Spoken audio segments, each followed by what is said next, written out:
Howdy, folks. Sorry, I guess I'm feeling my little bit of Texas today, so I thought I'd put on my cowboy hat. Anyway, I got a story I want to share with you. It's called the Posey House, and it is real events. People who endured them with me can attest to this. Some are dead and gone, one's in prison, but the rest are still alive and remember it.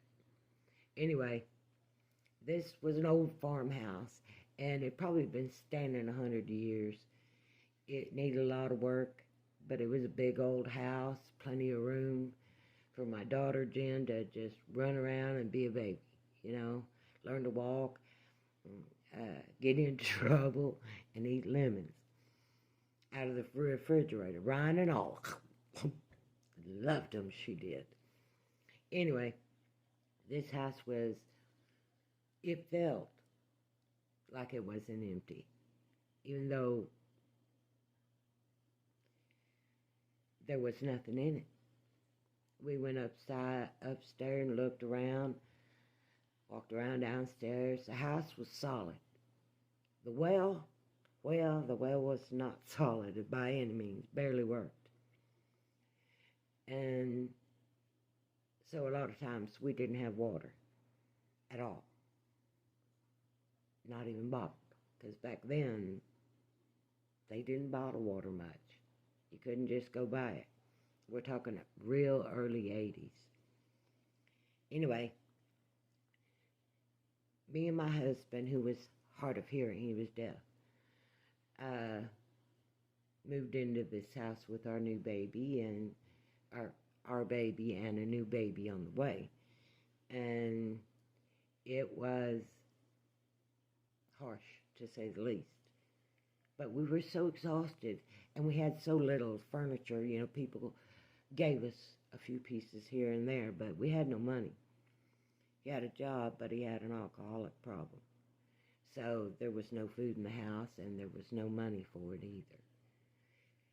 And things only got weirder, though. I was used to living a tough life. That's no doubt. So my husband, well, he was just an average guy to me. These were the only kind of men I knew. Drunks, violent, abusive. That was what I knew. And so that's what I married. Figured. You'd think I'd go the opposite way, but no, I was a dumb kid. Anyway, big old belly sticking out, we moved into this house. And we didn't live there very long. The first night that we spent in that house, I kept hearing children crying. I'd go check on my daughter in her crib, and I'd still hear them kids crying. And they were always crying upstairs. Now, the attic was a big, old, empty attic. Somebody could have easily turned that into their own apartment. And we even thought about doing that, try to help ourselves, along with money. And I'm your Huckleberry. Hearing these horrible sounds up there, and it just, I'm sorry, that was my husband. But it didn't get any better. Every day I would hear these children crying, or I would hear the soft voice of a woman. And within a few weeks of living there, I had kind of adjusted to the sounds of the house. And sometimes they were very loud. Even my deaf husband, who had to wear 2 hearing aids, would feel the vibration of whatever sounds we were hearing, me and the kids, me and my daughter. And it accelerated as we lived there longer. It was as if the ghost, okay, you're here, so we're going to just continue on with our lives the way we've been living it on this side kind of attitude. I took it. And my brother and his wife, Annie, showed up from, I'm not sure where they came from, to be honest, I don't recall. But they needed a place to stay, and we had this huge house, and the attic was perfect for an apartment. It had great windows up there, so light was good, plenty of room to put furniture. It was nice. And of course, my brother and his wife jumped on the opportunity to have that space to themselves. They were a newlywed couple, and they were young. We all got along good. My brother had a drinking buddy. My husband had a drinking buddy. And I had Annie, thank God. That first day they were there, she told me, there's something wrong with this house. I said, no, there ain't nothing wrong with it. It's just haunted. She said, it's not a normal haunt. I said, what are you talking about? She says, I don't know what happened in this house, but there are some undead children and a young lady here. And I looked at Annie like, girl, you crazy. And she was like, no, I'm serious. Where I come from, what I believe, I'm seriously telling you that you have victim ghosts living in your house. And that means that somewhere in some time, you're going to experience the person's ghost, she assumed, of who had hurt him. I was flabbergasted. And I was like, okay, but they've been harmless, so I haven't really worried about it. She said, you should. Because those children are half demon, which means somebody did something awful to them. I said, well, okay. Well, I wasn't religious. I didn't believe in any of that, really. I did believe in ghosts. Only because I had seen a few. But this was just outlandish. It was crazy. How could this, of all things, be true? Anyway, they decided the guys had had enough to drink. Jitterbug was in bed asleep, and Johnny and Annie wanted to retire upstairs to their new place, get some rest. They had an old mattress they threw on the floor. And during the night, after about 2, maybe 3 hours up there, I hear thunderous footsteps coming down the stairs in this very narrow hallway that came into the kitchen from the attic. And I mean, they're yelling, and I thought they were fighting, to be honest. When I jumped up out of bed, I, of course, woke Dennis. He gets up. We both go jump into the kitchen, run into the kitchen and see what's going on. What happened? Well, my brother is well over 6 foot. He was, I think, 6'3", 6'4", somewhere in that range. Big burly man.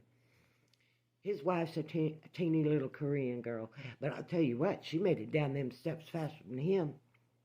I think she jumped over him to get down him, get away.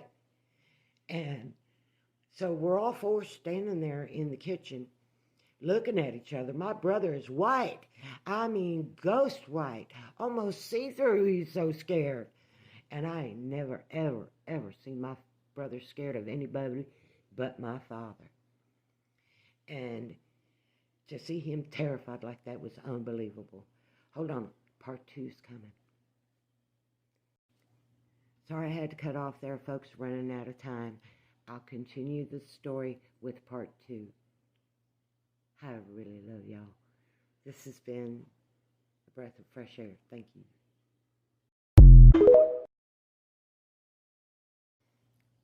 Welcome back. Glad to see y'all. Okay.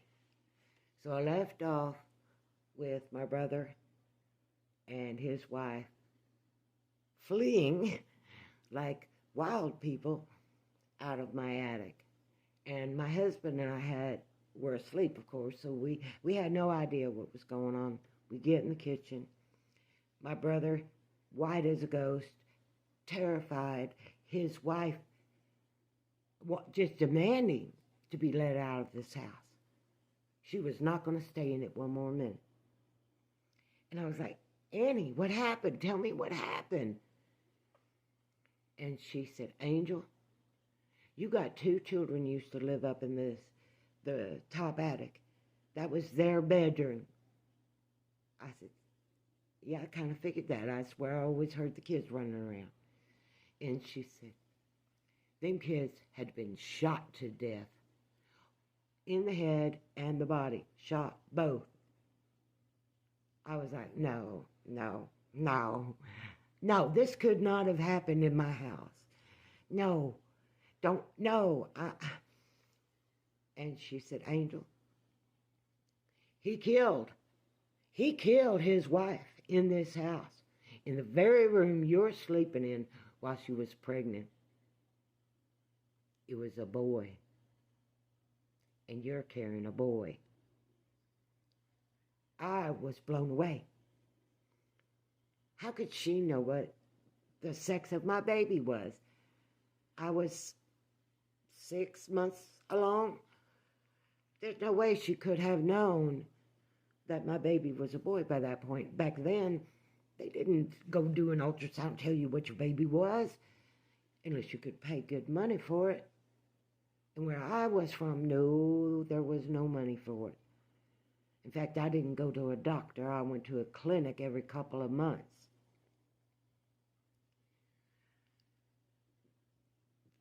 This was an unbelievable thing. And then, standing there in the kitchen, we all hear it. The unmistakable sound of a shotgun going off. Again and again and again and again. Just thinking about it, it was the most terrifying experience. So I said, I'll tell you what, let's all sleep down here. You guys I got a little couch and a recliner. Sleep down here for the night. There ain't nowhere to go at this hour of the morning. Let's get some rest, and in the morning, we'll figure out what to do. Well, the sun comes up bright and early. I'm up as early as always. My daughter's waking up. Annie woke up, my brother, the whole house. And instantly, my brother and my husband go to talking about what happened last night. So I said, Annie, come outside with me. Let's go sit outside. We'll sit on that big table out there and have some coffee. And then I went to make coffee and realized I couldn't. So I poured us both, the only thing I had in the house, a glass of milk. And a baby bottle full of milk for my daughter. And we went outside in the sunlight, out of the house. And I said, tell me what really happened up there. And she said, Angel, I can't stay in this house. What happened here is reliving itself over and over and over. I can't live here. And your baby is not safe. I barely knew this young lady. I mean, she was a little bit older than me, but we connected quickly. She was fun to be around, too. Told good jokes. I'll tell you, as I found out later, she's a great cook. Talk about some Korean food for real. Heck yeah. Bulgogi like I have never since tasted. Anyway, the guys are in there trying to figure out what to do. Well, they come up with this idea that they are going to close up the attic. Because my daughter Jen, she wanted to go play with the kids all the time. So she was always trying to crawl up there. So we lock it up. Well, an hour later, that door was unlocked. Wide open. And my little Jennybug was crawling up them damn stairs. Oh, this was not happening with what had just been going on. I grabbed my baby, clutched her to me. Her dad comes running into the kitchen and saw that door. And he said, "Why'd you open that?" I said, "I didn't. I did. How could I open it? I didn't have the key. You do. Why'd you open that door?" And he said, "I didn't do it." And Johnny and Annie looked at each other and they said, "We know who did. Close it up. We're going to seal it up good." I said, "Well, all right, whatever." So Annie and I decided, well, the guys take care of that door. We're going to take my daughter and we're going to walk down to my dad's house. It wasn't that far, not even a quarter mile. And a good walk, healthy walk. And we talked, not about what was going on at the house, because we still had to explain all this to my dad. I didn't know how my dad and his wife were going to take it. I had no clue.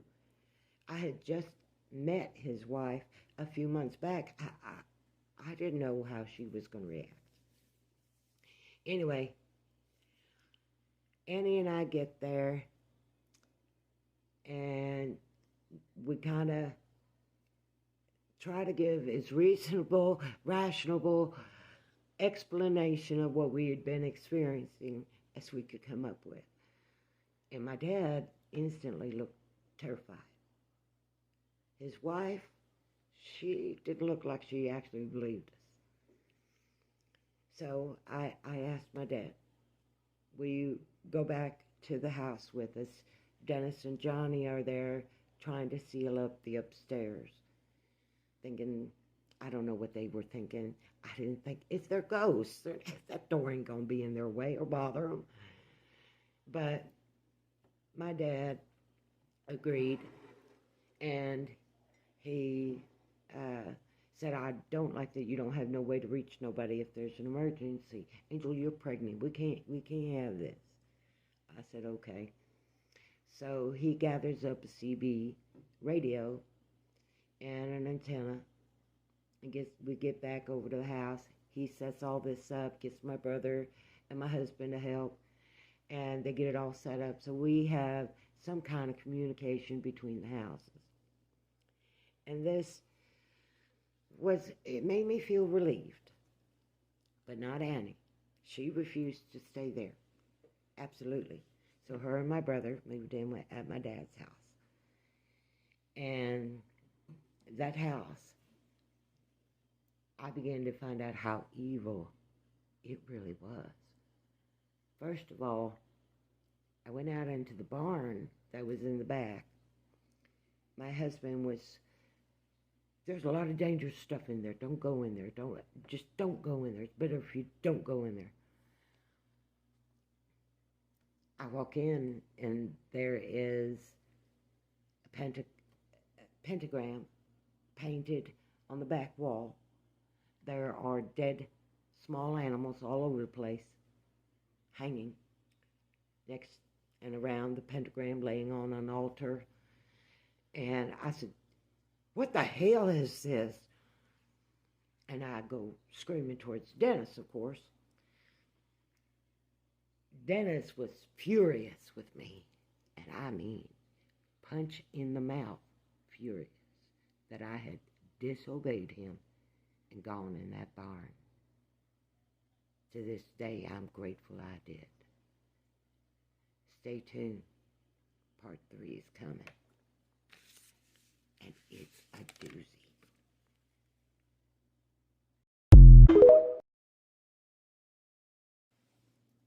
Welcome back. Alright, here's part 3 of the house in Posey. Now, when I said punch in the mouth, angry, I meant it.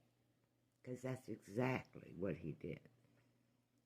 Now, I'd only been with Dennis a couple of years. We got together because I was pregnant.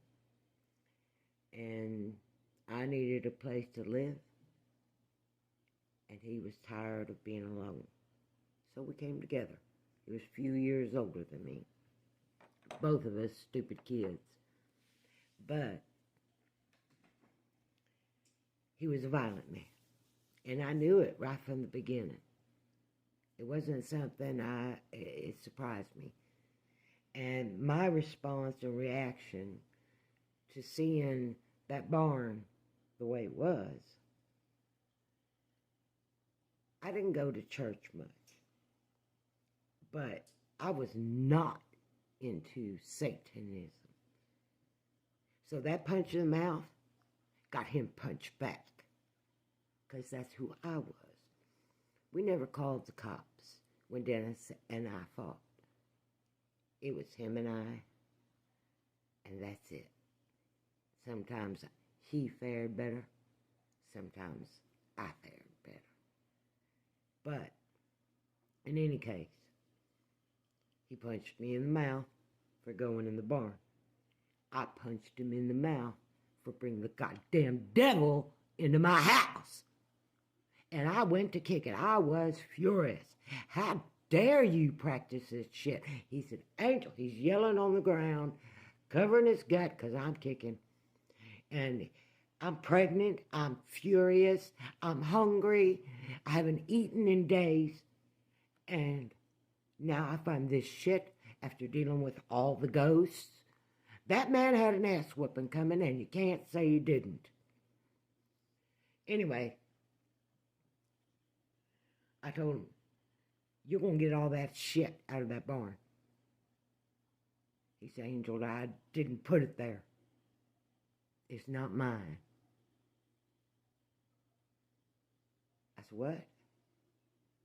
Now, I just kicked the shit out of this 6'3" man, weighed 230 pounds,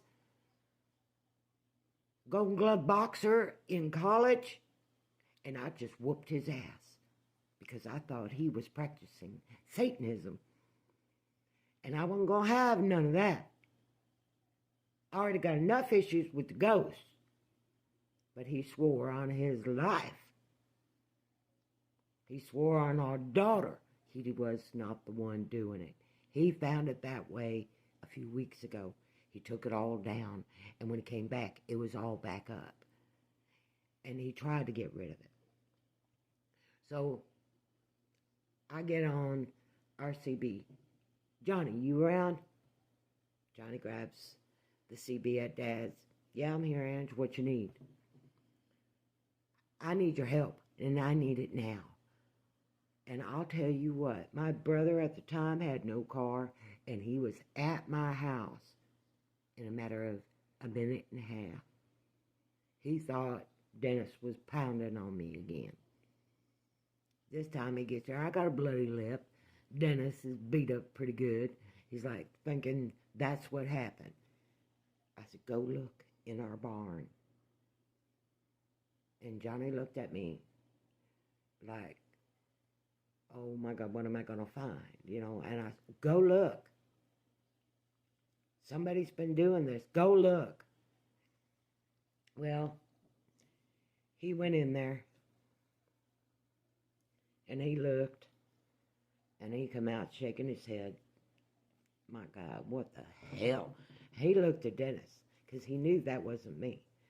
I said, Dennis says it ain't him. I said, those steps, that door keeps coming open. I want them steps out. I don't want Jen to be able to crawl up them stairs or fall or get thrown down by whatever's up there. He said, all right, Angel, we'll pull them steps out. We'll get that shit out and we'll burn it all. Get rid of it. I was like, I don't care how you do it. Just make it all gone. He said, walk down to Dad's. You're 7 months. Just, better yet, I'll get Mom. My dad's wife, we called her Mom. We didn't call her Barbara. She was a good woman, and she deserved that kind of respect out of my dad's children. If anybody wants to understand that. Anyway, he messages Mom. They ain't got no food in the house, this and that. Will you take Ange to the store? And yes, I am almost 8 months pregnant by that. the time. So my belly is big. And I carried my daughter, or she walked what little she could. At the time, she was still really little. She was just a little over a year old. And talk about babies back to back, huh? Yeah. Sorry, that was me. Anyway, Mom takes us to the grocery store. We're going down the aisles. And all of a sudden, this big gush of water comes out of me, bloody water. Not just, like my water broke. And she panicked. Because I'm so far along in the pregnancy, this kind of thing can cause the baby to be born early. Well, they call an ambulance. They get me to the hospital. They check me out. And they tell me I was pregnant with twins. And one of the children died. They think it was a female. And I said, I didn't know I was even pregnant with twins. So, it explained a lot, like the huge size I was. I thought I was just having a great big boy. And the doctor said, no, that's what the blood was, the discharging of what was left of the baby. And I said, what do you mean, what was left? He said, look, it happens with twin pregnancies sometimes where one of the children for some reason won't survive and dies in the womb, and the other baby, gets a lot of the hormones and all the food. And with me going hungry for so many days, he had been fed his sister through my body. Anyway, that was really a hard pill to swallow. It still is. Anyway,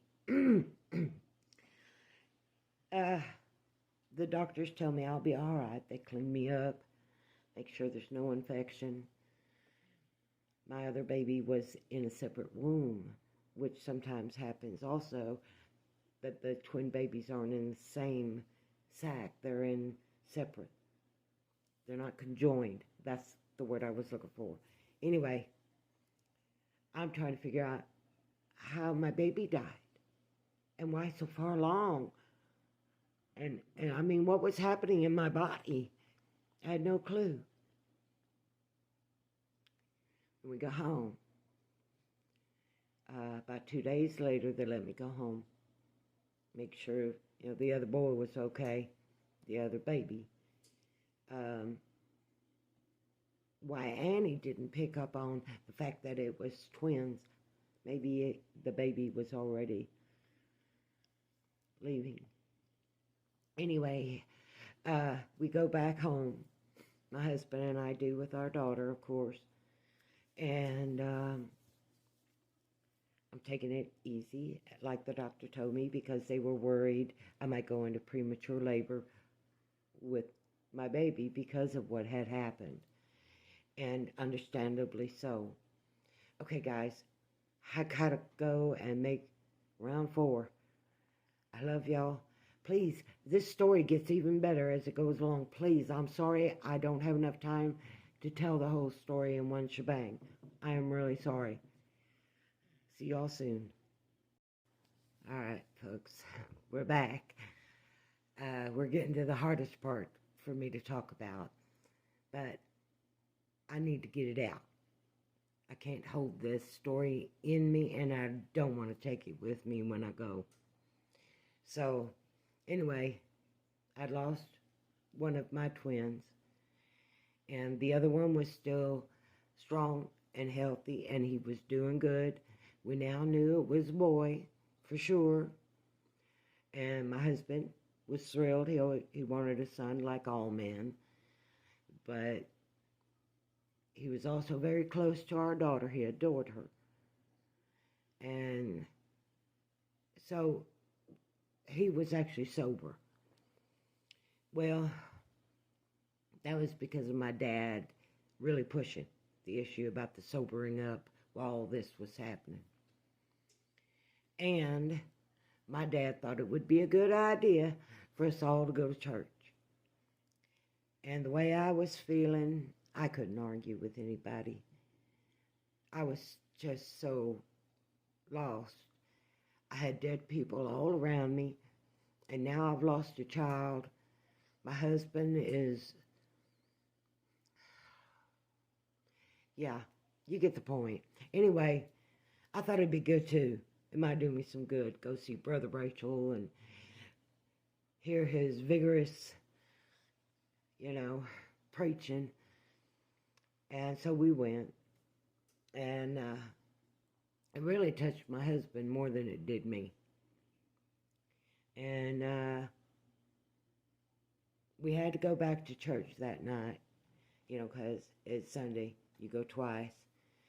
And so we went home, and my dad dropped us off at the house, and he went home just a little ways down the road. And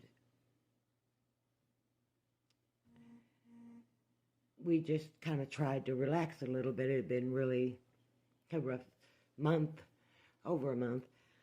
And we're sitting there, and my husband was like, "Are you okay?"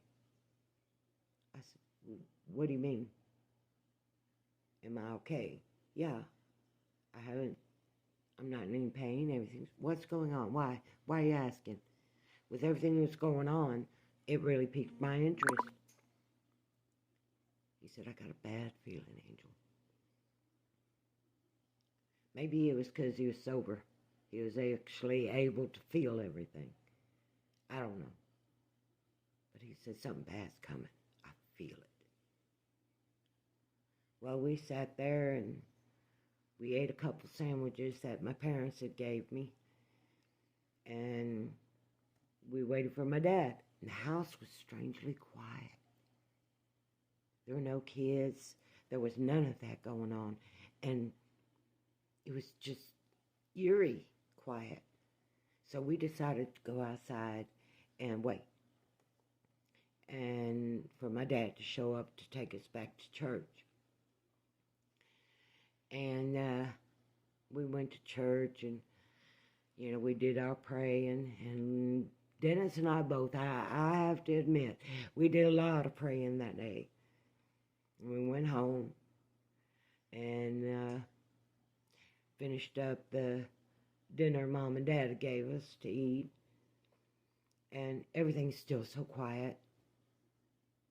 And this music, country music, like old country music, it started playing, old Waylon Jennings and that kind of country. We kept hearing it, and Dennis looked out the front window, the front of the house, and there was a guy parked at the end of our driveway. We had a little bit of a long driveway. And he was in a white car, Oldsmobile, as far as I could tell, and convertible. It was nice weather, so he had it down, and we could hear the music playing. And he was just staring at the house. Well, my husband, he's reacted like anybody would. Somebody come on your property and just stare at your house. You can go see what they want.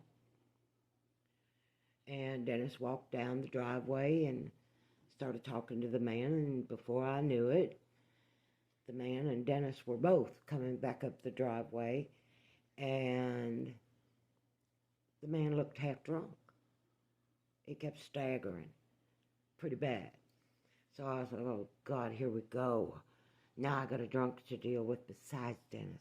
And he's sober, so he's real touchy. You don't want to go there when he's sober, I promise you, because he will break your neck.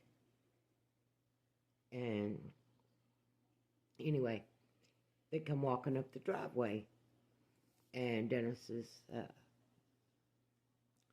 This is Thomas. And it's nice to meet you. And he wanted to shake my hand, so I put my hand out and I shook his hand. And of course, he was just a person. Well, Dennis was thrilled. He had somebody he could now burn off with, maybe clear his head. And he said, Thomas invited me to go for a ride. We're going to go get some beer. Okay. This wasn't unusual for Dennis. So, okay. Dennis takes off.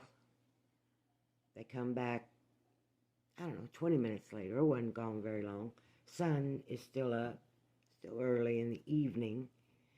And he says, you want to go for a ride down to the canyon?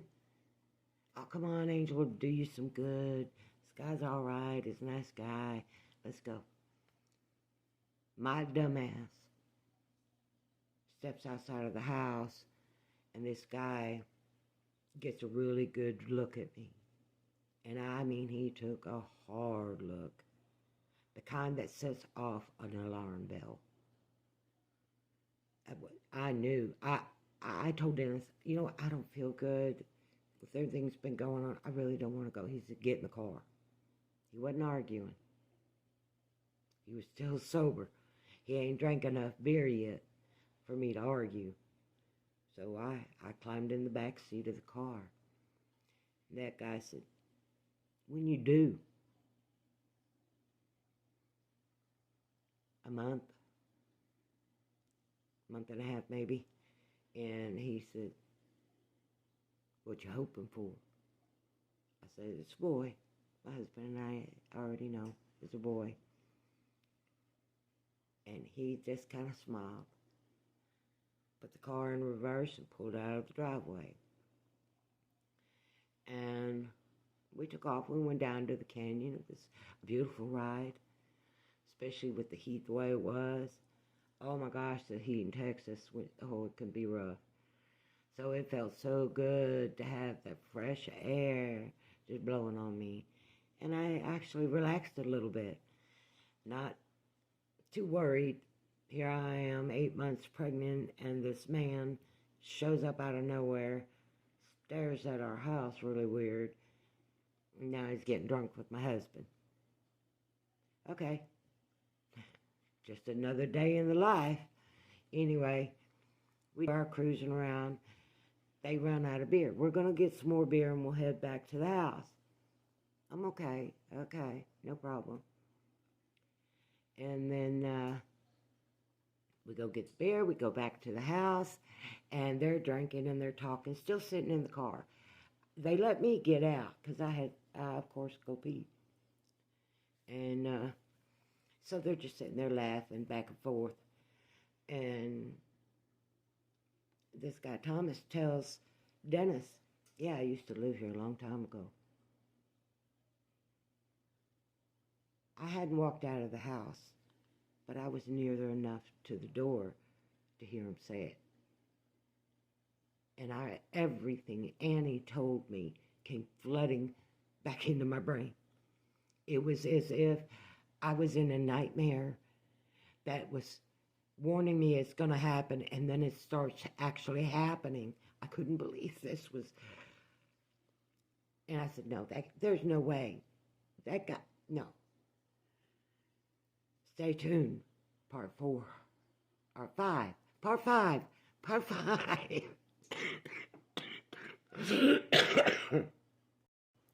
Hi, everybody. Welcome to part 5 of The House in Posey. Now, I haven't given you much about the house. The house is in Texas. It's out in the middle of nowhere. My dad was the closest neighbor, and it's about a quarter mile, maybe a little less, walk time. So that gives you a general idea. Well, anyway, back to the story. Dennis and this guy are sitting out in the car. They're drinking, they're talking, and this guy starts talking about, yeah, I got a wife, I got a couple kids, expecting another one. And I could not get myself to walk outside the house. I knew this man had something to do with what happened to that family in this house. And we had a bucket in the bathroom I used to go potty. And I had to go to the bathroom again, which all pregnant women that far along know what that's like. So I go back in the bathroom. I hear Dennis come in the house. I don't hear the guy, but I do hear the car going down the driveway. So I take it they're done drinking. He's done for the night. Okay. All's good, right? Dennis walks in the house white as a ghost. And I said, "What's up, baby?" And he said, "That guy is scary." That's all I can say. That guy's scary. We got to watch it. Okay. Well, the next morning, Dennis gets on the radio for my dad to come pick him up, and they're going to go to work together. And my dad suggests that I stay with my mom, Barbara, at their house until Dennis got off work, so I wouldn't be in the house alone, especially with what all had transpired. And I said, okay. And I get there, and Annie says, "Well, how was it last night?" "I know you had company. How was it last night?" "I saw that guy sitting in your driveway. I was out in the yard with Johnny. We both saw him." "So how'd it go?" I said, "Dennis drank beer with them. They talked, they laughed, and he left." And she said, "That guy gives me the creeps." I said, "Yeah, he did me too. You know, he made a big kind of issue about my pregnancy, and then we really didn't talk anymore. He didn't talk to me at all after that." And I said, "So, but nothing happened. Everything turned out okay." She said, "Yeah, how was the house?" And I knew exactly what she meant. I knew she wasn't joking. I said, "It was quiet. There wasn't nothing happening. Just the same as it was yesterday. It was like that, real kind of quiet. We didn't have a TV or even a radio to listen to. So when that house was quiet, it was quiet. You heard everything." And he said, "I don't want you going back there. Please don't go back there." I said, "Convince Dennis for us to move out, and I'll be out of there in no time." I was done. Enough had happened. My Jennybug was still wanting to go play with the little kids. And then everything went just too quiet. And I didn't have a clue of what that meant. So Annie kept begging me, and I said, "I'll talk to Dennis. I'll see what I can do." And she said, "Well, if you don't talk to that man, I will." And I said, "I'll talk to him, Annie. I promise. I give you my word." We spent the rest of the day just hanging around, drinking sweet tea and talking like two girls. I mean, just enjoying each other's company. And the guys came home, and my brother's hanging out the passenger door, passenger door window. My dad's hanging out the driver's window, and my husband is laughing. And I'm like, what the hell? And we're all watching, and come to find out, Dennis had crop dusted my dad and my brother so bad they couldn't be inside the cab of the truck. So they get out, they're laughing, the mood's pretty light. I know now's not the time to bring up the house. So we ate at dinner with my parents, and it was so good. Barbara made these incredible shake and bake pork chops with stuffing and green beans, and oh, it was so good. And then it came time for us to go home, and my brother said, I'll take y'all. I don't want you to walk. It's dark. We played poker till I don't know what time it was. penny ante. We only bet pennies. And that was most of the time how Dennis and I got a little bit of money. But we went to the house. It's dark. It's quiet. Dennis is like, let me go in first. I want to turn on the lights and make sure everything's okay. And, of course, I'm a nosy body with everything that's been going on. So I followed right behind him. I was like, you're not leaving me out here alone. And, of course, Johnny right in with us. So in we go to find the house destroyed. What little bit of furniture we had was broken. There were stab and knife rips in our mattress. CB radio was gone. All the dishes, a little bit of dishes I had broken. Everything was just... And I told Dennis, do you think it was that guy? He said, yeah. Well, we get back in the car with my brother. My brother's not letting us stay there. He's not even letting Dennis try to argue. Thank God. But we went to my dad's house. Told my dad how we found the house. Finally told my dad about the guy. Because Dennis, I didn't even think it was worth bringing up. The guy hadn't shown up again, so no big deal, right? Wrong. That guy had gone into my clothes, my personal girl clothes, you know, and you could tell he did things with them. It was disgusting. And then we're at Dad's. We get some sleep. Dad calls the cops the next morning. Sheriff comes out. They write it up. And the sheriff goes, you know, some bad things happened in this house. Something like 20 years ago, 25 years ago. And the man who did it went to prison. He killed his wife and kids. And he went to prison for life. And that was all he really said about it. But Dennis and I are like floored. Okay, so this is a real thing. This happened in this house. There's no, maybe we're imagining it. Maybe it's all in our heads.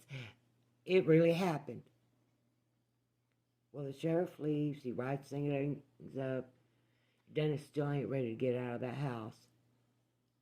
And I don't know what had a hold of him. But it was not good. Because a normal person would have left. Right then and there. But he wouldn't do it. No, this is our home. This is all we can afford. Your dad's house is full. We ain't going nowhere. And he was right. So, Wednesday come along. And Dad comes to get us for church. And he is not letting us argue out of it. And Dennis was already drunk.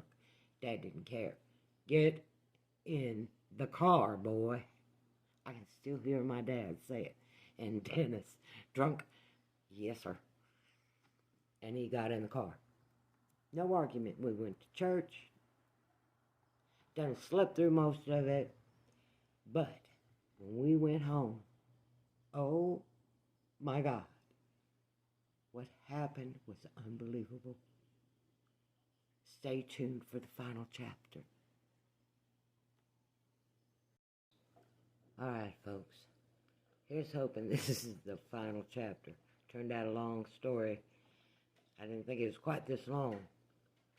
But we're going to get right on top of it right now. We went to church with my dad. No argument. Go listen to Brother Rachel's do his sermon. And we go home. While we're coming around the corner, while the road is curving, coming around the curve, and my driveway is first. We don't even make it to the curve before we see the lights. And we know exactly who's at our house and why. There are no lights on in the house. It's all just red and blue lights. And a white Oldsmobile. This man had come back to our house with the intent of convincing my husband to kill me and the kids. Take off, and they were supposed to go to Arizona, I think, and live the life they wanted, with no women telling them how to do it. Well, my husband said, yeah, my wife don't tell me what to do. That was Dennis. And the police were very clear that we had been in serious danger. This man had killed his family, shot his children upstairs in the stomach and the heads, and took pictures of them. Then he went downstairs where he had his wife tied up in bed. He stabbed her 14 times. He shot her baby first, then shot her in the head and took pictures of her. They did not know at the time that they were going through trying to figure out the crime that this is what he'd done. They found the photo album. This man had gone to his wife and his children's funerals, knowing in his own head he put them there. And when the cops finally figured things out, they asked him why he did it. She was going to leave me. She's mine, and those were my kids. So she got what the bitch had coming. What was scary was hearing him say it, because he was right there in cuffs. We were stunned. We thought this man was in prison for life. Well, in Texas, a life sentence is only 20 years. But this guy was working through 3 life sentences. So he had escaped from a prison not too far from our house. He never should have been in prison there. He should have been put on the moon for all I care. But after they arrested him, my husband and I went back in the house thinking we're safe, we're good. And some people had been kind enough to replace blankets and a couple chairs, so we had a little bit of furniture in the house. And we went back in as if we were still going to live there. This man being caught only made Dennis firmer that we stay. It's over now. The ghosts are still there, Dennis. No, it's over now. It isn't. That man's still alive. It is not over. And it may never be over for those poor people that died here. He didn't care. I said, Dennis, they're going to drive us out, and rightly so. It'll be your fault for staying. Well, he didn't believe me. All of a sudden, a few days later, actually, our well started working. Clean water come through, not rust. Good water. I didn't understand. The well was broke. The water line to the house and from the well had been broke. So there was no way that water could be working, but it was. And I just, okay, I'm not going to look a gift horse in the mouth. And I thanked the missus of the house, the lady of the house, for being so generous towards me. And I got me a couple drinks of that water. I was so thirsty. Living like that is unbelievably hard. But we did it. Barely surviving. And a ghost showed me some kindness. I saw more kindness out of that ghost than I've ever seen in people I know. She wanted us out of the house. She knew what was happening to her was going to keep happening till he was there to face his debt. She knew that. I don't know how I know she knew it, but she did know it. The children voices, when I'd hear them, weren't always upstairs anymore. They were around. One day, Dennis got really, really drunk. He had gone out with a couple buddies, and he was drinking hard liquor. Didn't do good on hard liquor. Well, of course, Dennis starts trying to beat on me, and I'm a fighter. It's the only way I've survived this whole life. So I fought back. I'm 8 months pregnant, and I'm running through a field that he's driving his friend's car through, trying to run me over because he couldn't stop me. Once I got away, once I didn't have to hit and fight and do whatever to get loose, I ran. I had a baby to think of. And running through that field, barefoot, in a little frickin' house dress, praying I don't fall on my baby. That night, I got so far away, Dennis couldn't see me, out in the field. I walked through those fields to my father's house. And I told him, Dad, if you don't get Dennis out of there, he's going to be dead in no time. Dad's looking at me, and he is furious.